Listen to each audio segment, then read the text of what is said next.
மல்லிகை பூவாய் மாறிவிட ஆசை தென்றலை கண்டு. ഹായ് ഹലോ എല്ലാവർക്കും അമ്മൂസ് അനോസ് യൂട്യൂബ് ചാനലിലെ പുതിയൊരു വീഡിയോയിലേക്ക് സ്വാഗതം. രാവിലെ ചായക്ക് ഉണ്ടാക്കിയ പുട്ടാണ് കേട്ടോ, അത് ബാക്കി വന്നതാണ്. അപ്പോൾ ഞാൻ ഫ്രിഡ്ജിൽ വെച്ചതാണ്. ഒന്ന് എന്താ പറയുക, രാവിലെ ഉണ്ടാക്കിയ ഷേപ്പൊന്നല്ല കേട്ടോ. അപ്പോൾ ഞാൻ അതിന് കൊണ്ട് പെട്ടെന്നൊരു സ്വീറ്റ് ഉണ്ടാക്കാമെന്ന് വിചാരിച്ചു. അതിനായിട്ട് നമ്മൾ ആ ബാക്കി വന്ന പുട്ട്, തേങ്ങ അതിൻ്റെ ഒപ്പം തന്നെ എടുക്കുക നല്ലത് കേട്ടോ. പിന്നെ പഞ്ചസാര, പാകത്തിന് പഞ്ചസാര എടുത്തിട്ടുണ്ട്. പിന്നെ ഞാൻ എടുത്തിട്ടുള്ളത് എക്സ്ട്രാ നമ്മൾ ഫ്ലേവറിന് വേണ്ടി ചേർക്കുന്നത് ജീരകവും ഏലക്കായയാണ് ഇട്ട് എടുത്തിട്ടുള്ളത്. അപ്പോൾ ഇത് നമുക്ക് പഞ്ചസാര ചേർത്തിട്ട് വേണം ഒന്ന് പൊടിച്ചെടുക്കണം, നല്ല ഫൈനായി പൊടിച്ചെടുക്കണം കേട്ടോ. അതിനാണ് ഞാൻ ഒരുമിച്ച് അത് വെച്ചിട്ടുള്ളത്. അപ്പോൾ ആദ്യം തന്നെ അത് ഫൈനായിട്ട് പൊടിച്ചെടുക്കാൻ പോവുകയാണെ. 2 സ്പൂണ് പഞ്ചസാര അതിലിട്ടിട്ടുണ്ട് കേട്ടോ മിക്സിയുടെ ജാറിൽ. അതിലേക്ക് ആ ജീരകവും ഏലക്കായയും കൂടി ഇടുക, ഓപ്ഷണലല്ല, ഇതുണ്ടെങ്കിൽ നല്ല ടേസ്റ്റ് ആയിരിക്കും കേട്ടോ. പിന്നെ ഞാനിതിൽ ചേർക്കാത്തൊരു കാര്യമുണ്ട്, ഞാൻ സാധാരണ എപ്പോഴും ചേർക്കണതാണ്, അതിൻ്റെ ഒരു ടേസ്റ്റ് വേറെ തന്നെയാണ്. ഒരു പാക്കറ്റ് പാൽപ്പൊടി കലക്കിയത് കേട്ടോ, വെള്ളത്തിൽ കലക്കിയത്. വെള്ളത്തിന് പകരം ഞാൻ അതാണ് ഒഴിച്ചു കൊടുത്തിരുന്നത്. അപ്പോൾ എനിക്കിന്ന് കിട്ടിയില്ല. അപ്പോൾ ഉള്ളത് കൊണ്ട് വെച്ച് അഡ്ജസ്റ്റ് ചെയ്ത് ഉണ്ടാക്കാമെന്ന് വിചാരിച്ചു. പുട്ട് ഇത്തിരി ബലം വെച്ചിട്ടുണ്ട് കേട്ടോ, കാരണം ഫ്രിഡ്ജിൽ വെച്ചതും കൊണ്ട്.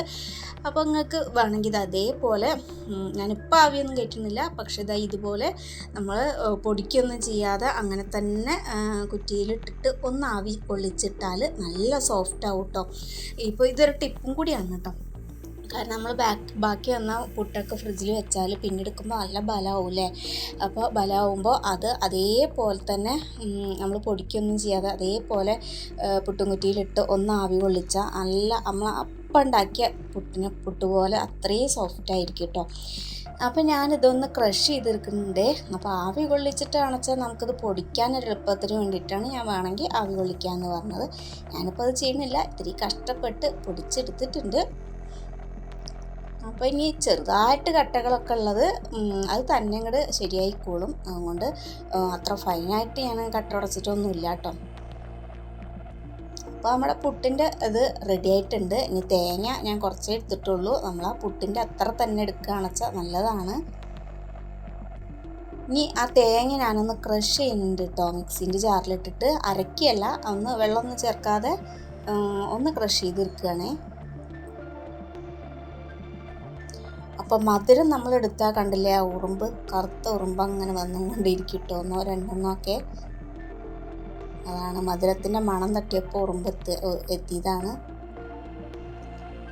പിന്നെ ഇതാ, അപ്പോൾ തേങ്ങ ഞാൻ നല്ലോണം ഒന്ന് ക്രഷ് ചെയ്തെടുത്തിട്ടുണ്ട്. ഇതിപ്പോൾ തന്നെ നമ്മൾ ചേർക്കണില്ല കേട്ടോ, അതങ്ങോട്ട് മാറ്റി വയ്ക്കുകയാണ്. അപ്പോൾ ഏലക്കായും ജീരകവും പൊടിച്ചതും മാറ്റി വെച്ചിട്ടുണ്ട്, തേങ്ങ ക്രഷ് ചെയ്തതും മാറ്റി വെച്ചിട്ടുണ്ട്. നമ്മൾ പഞ്ചസാര പൊടിക്കണമൊന്നുമില്ല. ഇനി അതാ ചട്ടി അടുപ്പത്ത് വെച്ചിട്ട് നമ്മൾ ഈ പഞ്ചസാര ഉണ്ടല്ലോ, ഞാനിപ്പോൾ എടുത്തു വെച്ചതെന്ന് 3/4 ഭാഗം എടുക്കണുള്ളൂ, കാരണം നമ്മൾ ഏലക്കായും ജീരകവും പൊടിച്ചതിലും പഞ്ചസാര ഉണ്ട്. അപ്പോൾ ഈ പാത്രത്തിൽ ഫുള്ള് ഞാൻ എടുക്കണമൊന്നുമില്ല കേട്ടോ, ഒരു 3/4 ഭാഗം എടുത്തിട്ടുണ്ട്. ഇനി ഇതിലേക്ക് നമുക്ക് ഞാൻ പറഞ്ഞ പോലെ ഒരു പാക്കറ്റ് പാൽപ്പൊടി കലക്കിയ വെള്ളം വേണമെങ്കിൽ ഒഴിച്ചു കൊടുക്കാം, അതായിരിക്കും ഏറ്റവും കൂടുതൽ ടേസ്റ്റ് കിട്ടുക. അപ്പം ഞാനിപ്പോൾ 1/2 ഗ്ലാസ് വെള്ളം ആണ് ഉപയോഗിക്കുന്നത് കേട്ടോ, സാധാ നമ്മുടെ പച്ചവെള്ളം ആണ് ഉപയോഗിക്കുന്നത്. അതൊഴിച്ചിട്ട് നമ്മൾ പഞ്ചസാര പാനി തയ്യാറാക്കുകയാണ് കേട്ടോ. നല്ല നൂല് പരുവൊന്നും ആവണ്ട, ജസ്റ്റ് ഒന്ന് തിളച്ച് വരുമ്പോഴേക്കും പഞ്ചസാരയൊക്കെ ഒന്നങ്ങോട്ട് അലിഞ്ഞിട്ടുണ്ടായിരിക്കും. നമുക്ക് അത്രയാണ് പാകം ആവശ്യമുള്ളൂ.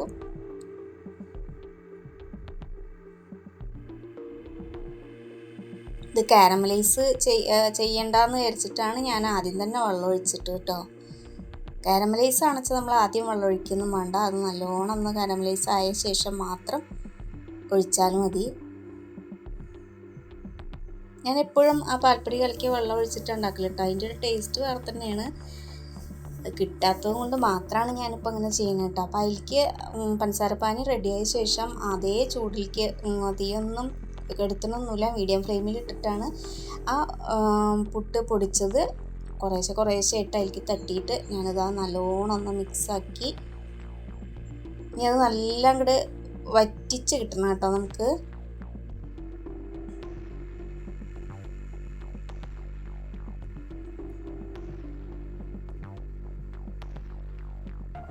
ഇത് റെഡി ആയിക്കൊണ്ടിരിക്കുകയാണ്. അത് ഏകദേശം ഒരു 10 മിനിറ്റൊക്കെ പിടിക്കുള്ളൂ കേട്ടോ.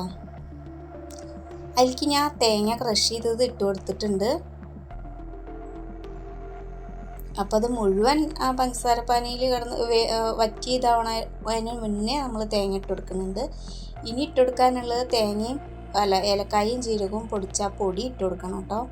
ഇത് നന്നായി ഒന്ന് മിക്സ് ആക്കിയിട്ട് മാത്രമേ ഇട്ട് കൊടുക്കുന്നുള്ളൂ.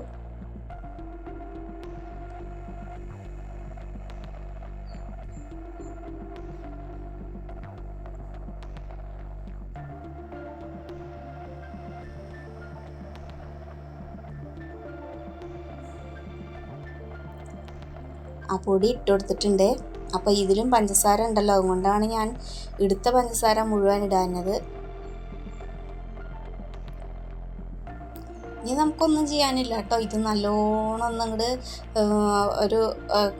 നമുക്ക് ഈ പാത്രത്തിൽ നിരത്തി ബർഫി പോലെ ആക്കാനുള്ള ഒരു കൺസിസ്റ്റൻസിയിലാവണം. അതുവരെ അങ്ങനെ ഇളക്കി കൊടുക്കുക മാത്രമേ ചെയ്യാനുള്ളൂ. ഇനി ഏതാണ്ട് റെഡി ആയിട്ടുണ്ട് കേട്ടോ. ഒരു പാത്രത്തിൽ ഞാനിതാ എണ്ണ വരട്ടി വെച്ചിട്ടുണ്ട്. നമ്മൾ അതിലേക്ക് നെയ്യൊക്കെ ചേർക്കണമെങ്കിൽ ചേർക്കാം കേട്ടോ. ഞാനതൊന്നും ചേർത്തിട്ടില്ല. തേങ്ങ ഇട്ടിട്ടുണ്ടല്ലോ. അപ്പോൾ അതിൽ നമ്മളിങ്ങനെ വഴറ്റിനനുസരിച്ച് എണ്ണ ഇങ്ങനെ ഇറങ്ങുമല്ലോ എന്ന് വിചാരിച്ചിട്ടാണ് ഞാൻ അതിൽ എണ്ണയൊന്നും ചേർക്കാഞ്ഞത്. അതിൻ്റെ ആവശ്യമില്ല. അപ്പോൾ അതാ പാത്രത്തിലേക്ക് അങ്ങനെ ഇട്ട് നിരത്തി കൊടുക്കണം. ഇനി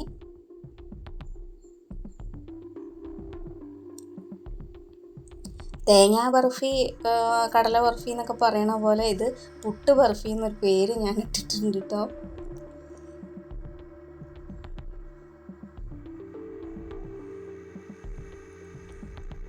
ഇതൊക്കെ നമുക്കൊരു 15 മിനിറ്റും കൊണ്ട് റെഡിയാക്കാൻ പറ്റണതാണ്. ഇനി പുട്ട് കുട്ടികൾ തിന്നണില്ല, പിന്നെ ബാക്കി വന്നത് തിന്നുന്നില്ല എന്നുള്ള പരാതിയൊന്നും വേണ്ട. അങ്ങനെയൊക്കെ ഉണ്ടാക്കി കൊടുത്താണ്ടല്ലോ.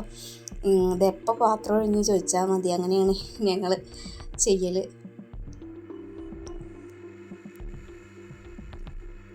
ഇനി നമ്മൾ ഫ്രിഡ്ജിൽ വയ്ക്കൊന്നും വേണ്ട. ഇത് അവിടെ നിന്ന് അതിനെ തണുക്കാൻ അനുവദിച്ചാൽ മാത്രം മതി. അത് തന്നെ ഇരുന്ന് തണുത്ത് ബർഫി മോഡലാവും. നമുക്ക് മുറിച്ചെടുക്കാം.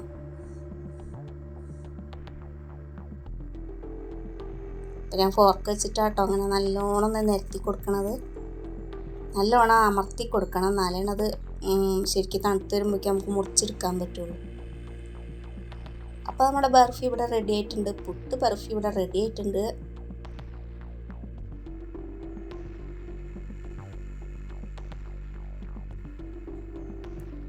അപ്പോൾ അതാ തണുത്ത് കിട്ടിയിട്ടുണ്ട് കേട്ടോ. അപ്പോൾ ഫുള്ളായിട്ട് തണുക്കാനുള്ളൊരു ഇത് നമുക്ക് ആശ്വാസത്തിലൊന്ന് തണുക്കാൻ കൊടുക്കണ്ടേ, സമയം കൊടുക്കണ്ടേ. അത് കൊടുത്തിട്ടില്ല. ഒരു 3:15 ഞങ്ങളിതാ മുറിച്ചെടുക്കാൻ തുടങ്ങി.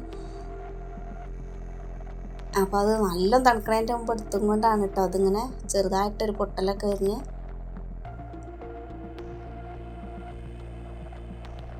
നല്ല തണുത്താൽ അങ്ങനെ പൊട്ടൊന്നുമില്ല. നല്ല കറക്റ്റായിട്ട് നമുക്ക് മുറിച്ചെടുക്കാൻ പറ്റും. അപ്പോൾ വീഡിയോ ഇഷ്ടമായെങ്കിൽ എല്ലാവരും ലൈക്കൊക്കെ ഒന്ന് ചെയ്യണം കേട്ടോ. പിന്നെ ഇതുപോലെ ഒന്ന് ട്രൈ ചെയ്ത് നോക്കിയാൽ മതി. കുട്ടികളെ പറ്റിക്കാനൊക്കെ എളുപ്പമാണ്. ഇങ്ങനെയൊക്കെ ചെയ്താൽ പുട്ട് കഴിച്ച പോലെയായി.